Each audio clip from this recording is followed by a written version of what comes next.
Good afternoon. This is Al Otero with the Global Trade Chamber and the Successful Women Network globally in our success stories library of amazing people that are impacting the community, helping other people. And it's just a great experience to learn from people that are really making an impact because it's not just about success, it's about how you're using that success to help others. That's why our show is called Success Stories.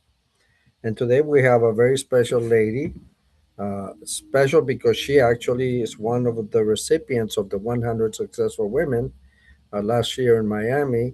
And she's just amazing. She definitely never bored and she's full of energy. So she inspires and motivates just with her presence. So I'm going to introduce Dr. Joanne Angel BarryColon is the founder of Wholistic Fitness New LLC, bringing over 40 years of experience in health, fitness, nutrition, and wellness, along with 15 years of integrating powerful healing modalities into her work. So, welcome. Great to see you again. Thank you so much for having me, and I'm excited to be here and super excited to see you as well. Well, it's a pleasure because we don't get to see our recipients often, so that's pretty exciting. And Yes. we're looking forward to a lot of things with you throughout the year. We do a lot of things, as you know, online and in person, but it's all about your testimony that impacts other lives. And that's why we do the success stories because it is not about you or success, but your success is really based on how you're impacting the world with your success. That's what success is about, is how much you're giving to the community.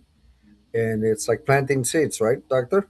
That is so true. In fact, I just said this to a client yesterday. It's not so much about the money we make doing what we do as it is about the purpose that we live in based on what we're meant to do. I think purpose is a tremendous word. Another word that's been very important to me lately has been legacy.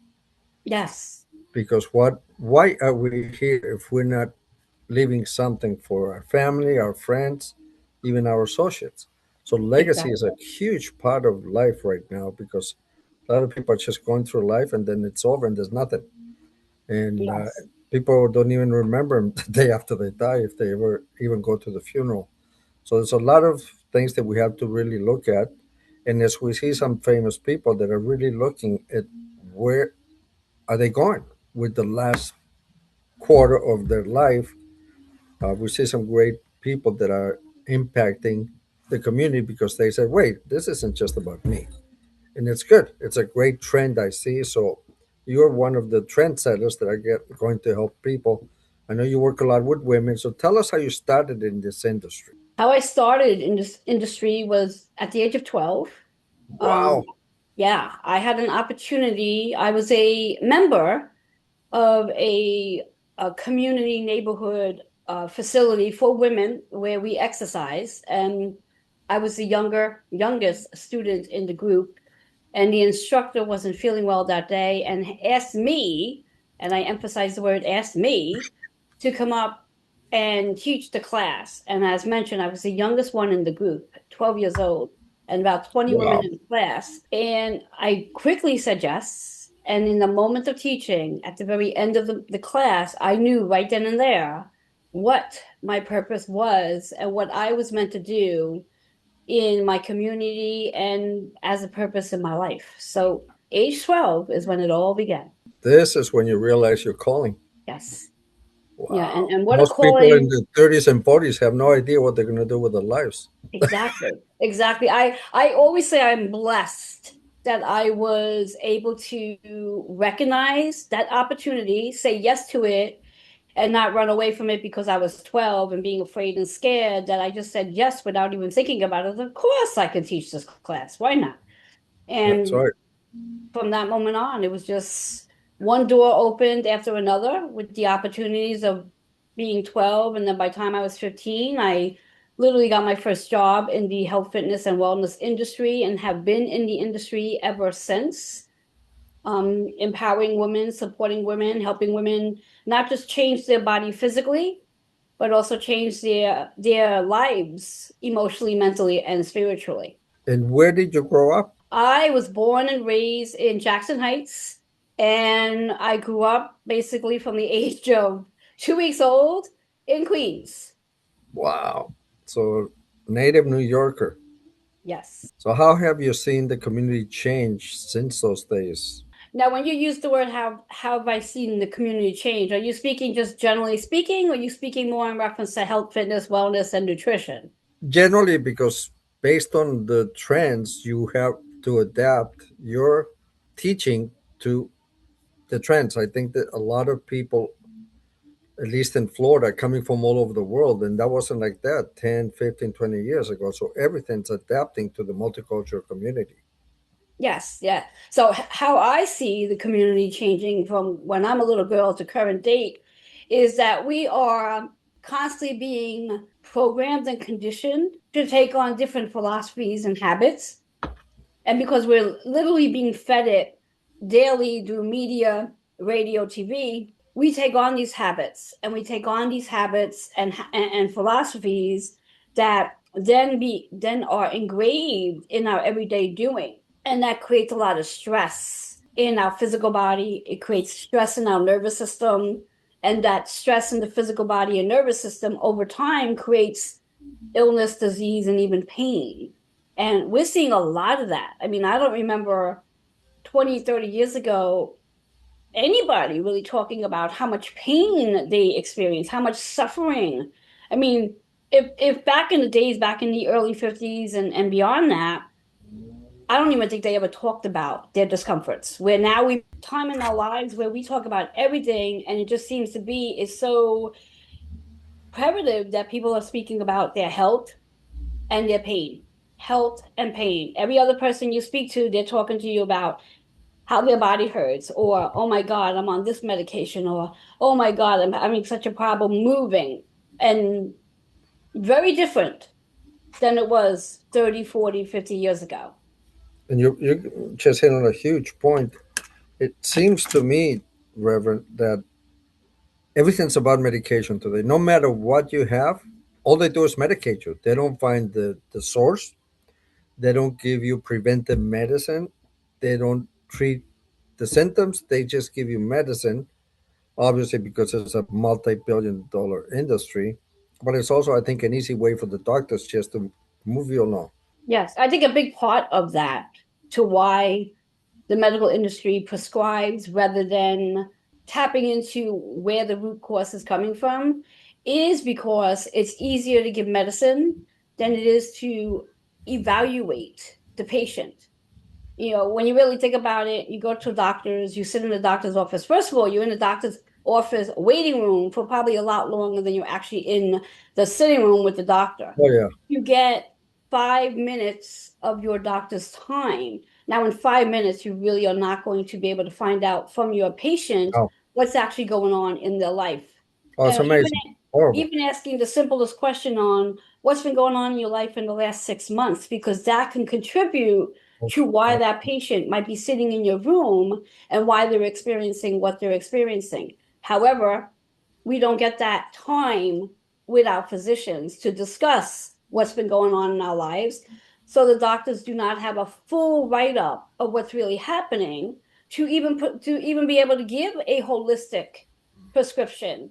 So it's just so much easier to say, well, this is the situation. Let me give you something, because most people that go to their doctors want answers. And the best answer is to say, here's a prescription, fill it, and we'll see you back here in several weeks. Another area, doctor, that I've noticed that this is so prominent is schools. Every time a child doesn't behave the way they think he should behave, they have no clue why they're behaving that way. Maybe they have abuse at home. Who knows? But first thing they do is they diagnose them with ADD or 100 other things and medicate them. Yes, yes, It's yes, horrific. It is really yeah. horrible. And I love that you bring that topic up, because that's actually a passion of mine right now. Whereas when we do speak about our young children in school, and that yes, they are quickly diagnosing them to have different mental health issues, Whereas, in fact, I've been doing a lot of research and working with many children, parents, and teachers in regards to getting them to understand and learn about what I refer to as their astrological makeup. Because again, when we talk about children who were born in the last 14 years, those children are highly intelligent, highly intelligent, just based on their astrological makeup. And because they are so highly intelligent, if you are not giving a student, a child, the information, the material that's going to stimulate them, then yes, they're going to finish their work quite quickly. And then once they're done with their work, they're just sitting.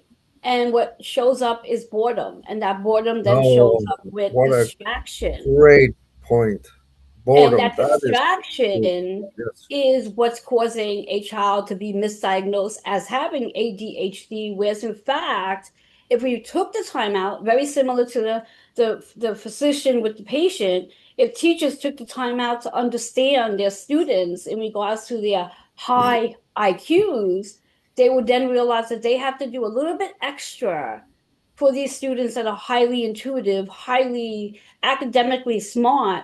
They have to do more, give them more to stimulate them. And also, one further step is to recognize the child's astrological makeup and making sure that they sit them in the classroom in the correct sitting space. Because if you get a child who is highly intuitive and with their astrological makeup, maybe they do have a lot of fire in their energy, you do not want to sit them, let's say, by a window that they'll be distracted by. You really want them in a different seat in the classroom. So there's so much more to go into when we talk about our students and teachers and even parents, because it's a threefold process. The parent and the teacher must talk to each other, and then the parent must talk to their child to see what's actually going on. And the parent, I believe, really needs to have a better understanding to their child on an astrological level so they can better understand what's causing their child to be so active, so stimulated, and quote unquote, maybe disruptive. Yeah, one of the things that I definitely see is the social media and the phones. I mean, kids don't communicate. They they text. I mean, even if you're in the same house, they're sending messages back and forth. Instead, even the parents are doing the same thing. So that creates a whole different set of problems because the phones, if use them too late at night, it's going to stimulate them. They won't sleep right. Yes. So there's got to be a balance here because these phones are driving people crazy. Yes. Yeah. And in reference, I mean, I'm guilty of it too, where I can spend hours at a time, whether it's streaming Facebook, Twitter, TikTok, whatever have you, and hours of time and the stimulation that we're getting from it. Our nervous system is overactive, which is one of the reasons why we are hearing more and more people talk about the discomforts of pain, illness, and disease because our nervous system is overstimulated. So we do need to, it has to start somewhere, whether it starts with the parents saying we're going to limit how much time we're going to use with social media and including the parent. It's not just the children, it's the No, parent no, the too. parents set the example. Yeah, and sadly to say, a lot of parents with younger children use the social media as a quote unquote babysitter. So if you want Absolutely. to be able to get something done in the house, the parent is going to hand the child the tablet to sit and play with so they can do what they have to do. So we really need to get to a different system. Yeah, and it's really the parents' responsibility at this time to set the example first of all, because if you're not setting the example, what do you expect?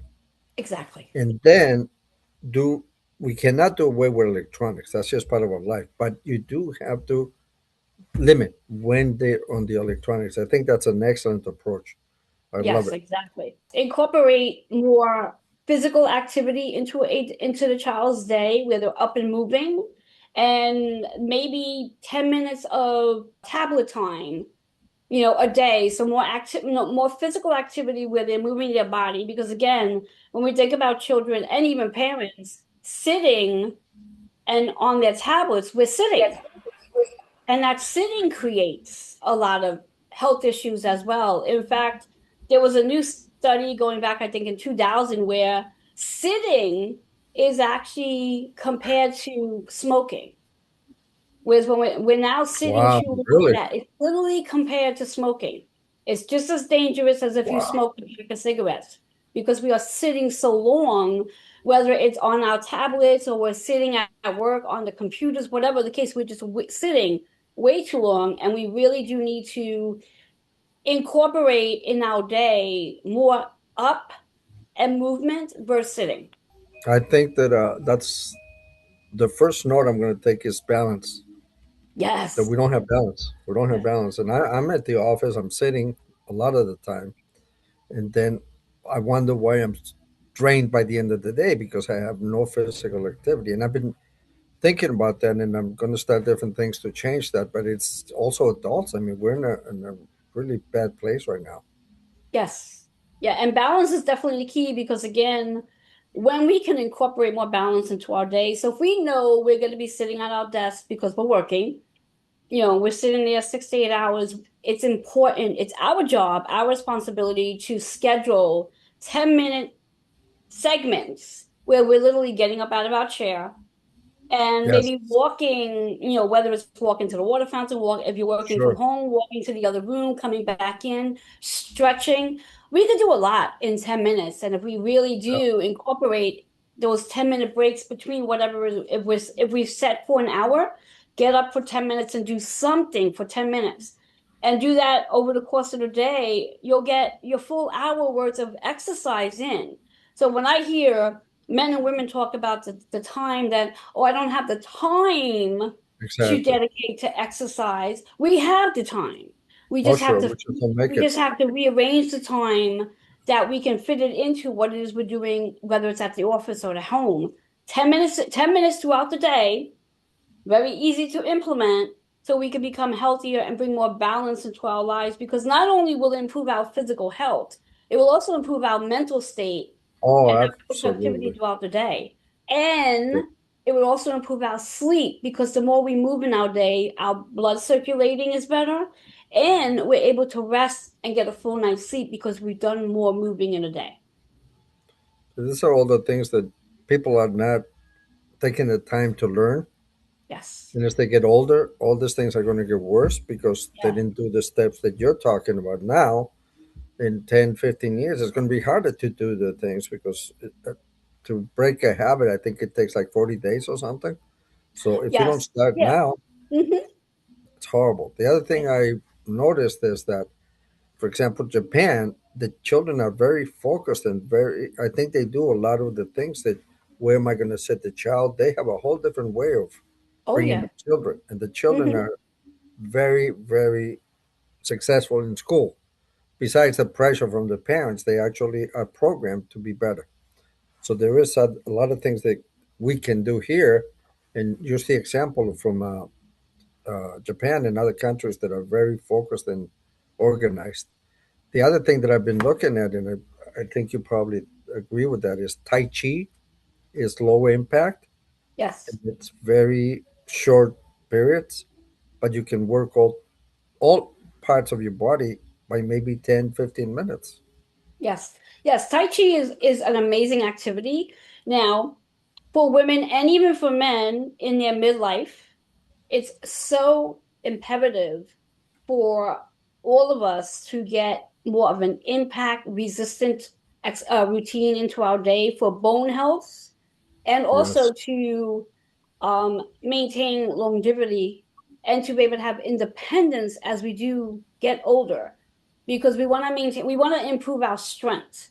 We want to Yes. improve our functional strength and our mobility at the same token. So Tai Chi is great because it does get the body, it does get the person up and moving. My Mm, philosophy is if you think you are limited on time, then dedicate your time in strength training. 6 to 8 exercises a day, and they don't have to be done in one gap. You could got take it. your 6 to 8 exercises, do two, as I was saying earlier, 10 minutes, set yourself up 10-minute intervals I every love that. throughout the day, and you can get your 8 exercises in over the course of your 10-minute intervals, over the course of your entire day. And believe it or not, as you do this, you'll start to feel better. And as you start to feel better, you'll start to want to do it a little longer because you're feeling better. You'll be like, wow, this feels really good on my body. So rather than me doing 10 minutes, I might do 15 minutes. And before you know it, you're engaging in a full strength training regimen and still moving your body because the focus again is thinking about your long-term process, thinking about when you are 60, 70, and 80. We want to be independent. We do not want to Yes. be dependent on a person, nor do we want to be dependent on a cane. Yeah, that's right. And we see that a lot where with the medical industry, they often, if someone's having a balance issue, Mm. they give them a cane. Wow. Now, if someone's having a balance issue, the best thing to do with someone who's having a balance issue is give them exercises to improve their balance, not hand them a cane. Because handing them a cane, besides the fact that it's going to cause them to become dependent on this cane, it's also throwing off their spine because when we work with a cane, most of the time we're leaning over to one side of the body than the other. So we have an imbalance going on.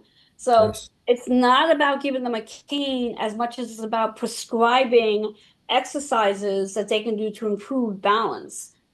So again, it comes back to we want to improve our strength so that we, as we get older, can be more independent and with live with strength and joy and happiness and a healthier state of mind because we're not always focusing on how we're feeling. We're focusing on, wow, I get out of bed and I get to do all the amazing things that I want to do, Right. as opposed to being dependent on someone to help you get out of bed, put your socks on, make your meals because you're just not strong enough to do so. Yeah, and I just went through all that with my leg. I couldn't do anything. Yes. I had to stay in bed. The first surgery, it was like 3 months. So Hmm. I went through the whole thing. I went through the cane. I tried the crutches. They were useless. I had to use a wheelchair at the beginning. I couldn't walk. Yes. And then I needed Exactly. help to even shower. It was horrible. So imagine Exactly. how it Exactly. would be to do that on a regular basis. It's crazy. Exactly. Horrible. And that, that's something I share about as well, because again, someone like yourself and even and I think half of the world has had experience an injury or two where they had surgery and they had to undergo the rehab, the physical therapy. And then what we're not told based on the physical therapy atmosphere is we have to maintain it. So everything we've done from the rehab to the physical therapy, once Right. physical therapy ends, we still have to be able to maintain the strength that we got from physical therapy. So it's now our job to continue your physical therapy in the gyms or at home to Absolutely. continue building your strength. Otherwise, everything you've done It's going to go in to rehab waste. and physical therapy will be undone in a matter of 12 weeks. It doesn't take long to undo what we do to build strength once we stop doing it. So it's so important that we do focus on if we've had an injury, if we've had surgery, that we do focus on the long terms of how do I maintain the strength so I can be Yep. stronger after the surgery. Exactly. And that's the goal is to be stronger because you have sometimes they put metal, all that, and all that has to be maintained to tolerate the Yes. foreign objects in your body. So, very good advice. Yes. Another area that I want you to touch on, which you probably have so much great information, is combining the exercise, the mental wellness, and then you have your diet. Wow, that's a biggie. Yes, Huh? that's a biggie because again, I used the word earlier, we have been programmed and conditioned Yes, to believe certain things about food. Now, I'm an advocate on learning how to intuitively connect with your physical body and connect with food. Allowing your body to guide you in regards to what is the right food for you, as opposed to what the food industry tells us is the right exactly. food. I mean, yes, let's face facts. Our food is highly contaminated with chemicals and very toxic on our body. However, as spiritual beings that we are, our body really does know what it needs for nourishment if we learn how to listen to our bodies. Whereas, again, when we use the word diet or we use the word restriction, we are Right. literally restricting ourselves from something our body may actually need. Now, what I Okay. do and what I teach my clients to do is to check in with your body, known as muscle testing, asking your body, do I need whatever it is? Let's say you want to have a bowl of pasta. Does my body need pasta? And then listen to your body. You'll have what we called a yes or no answer. If your body is needing the ingredients in pasta, then your body is going to give you the response of yes. Now, of course, you have to activate your yes and no answers so you know how your body's responding to you. But if you get in this habit of checking in with your body first to say, does my body need or does my body want? Because the Mm, other thing we want to pay attention to as adults, we have an inner child. And we're responsible for nourishing our inner child as well. So when our inner child, or as an adult, we are craving sweets or salt, our inner child may be craving sweets or salt. Now, a little bit about metaphysics here. When we think about sweet food, when we're craving something sweet, it's because we are looking for love and nourishment. Because when we think sweet, it tastes good. yeah. So we're feeding an emotion that perhaps our inner child might be missing in that moment of time. The same thing goes when we're craving salt. Salt is a matter of feeding that desire to activate our ability to hydrate our body. So there's so many reasons to why we may actually be craving, that's the word There the you go. industry uses, to why we're choosing to have that food. So before we step into, I can't have this, or I'm dieting, or the restriction, we really need to learn how to tap into our intuition and decide for ourselves intuitively whether this particular thing we want to eat is going to nourish our body at that moment of time. So it's the awareness and the awakening of being attuned to what is the right food for me today.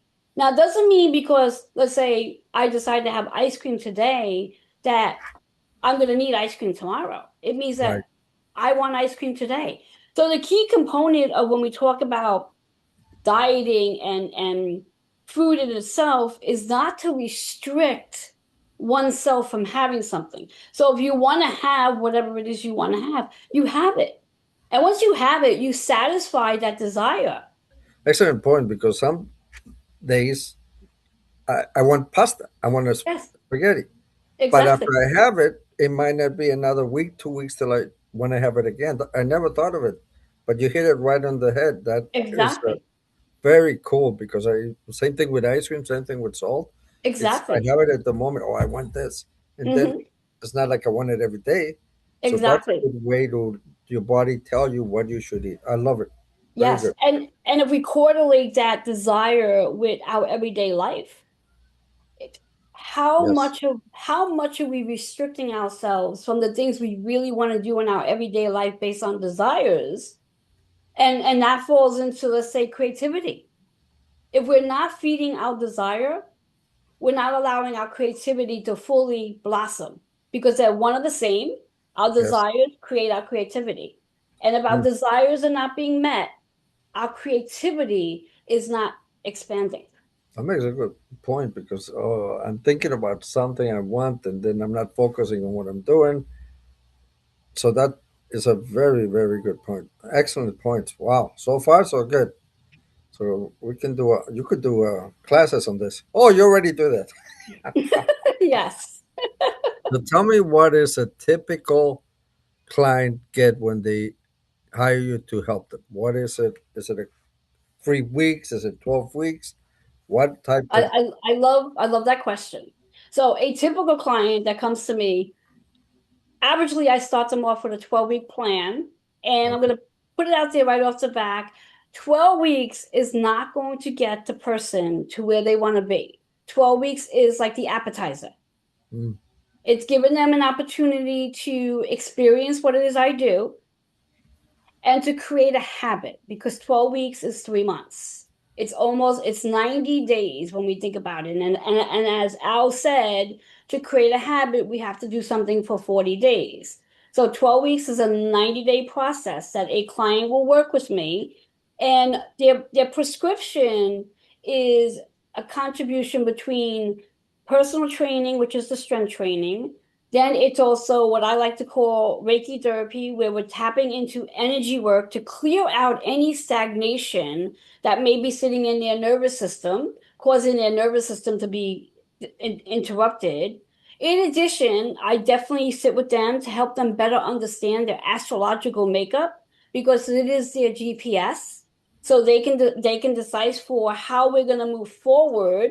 And there's so much in our astrological makeup that we could define whether or not this is their time to actually really work on releasing the weight, or if this is their chapter in the season that they need the weight to hold on to either slow them down or to prepare them for what's to come. So we talk about that as well. And then we dive into the process of different essential oils that they can use, essential oils for helping with sleep, essential oils for helping with managing our digestive system, mental health, you name them. There's an oil for everything. And then, of course, the movement plan, creating the right plan for them so that they can establish a routine into their life without the excuse of saying, I don't have time to do this.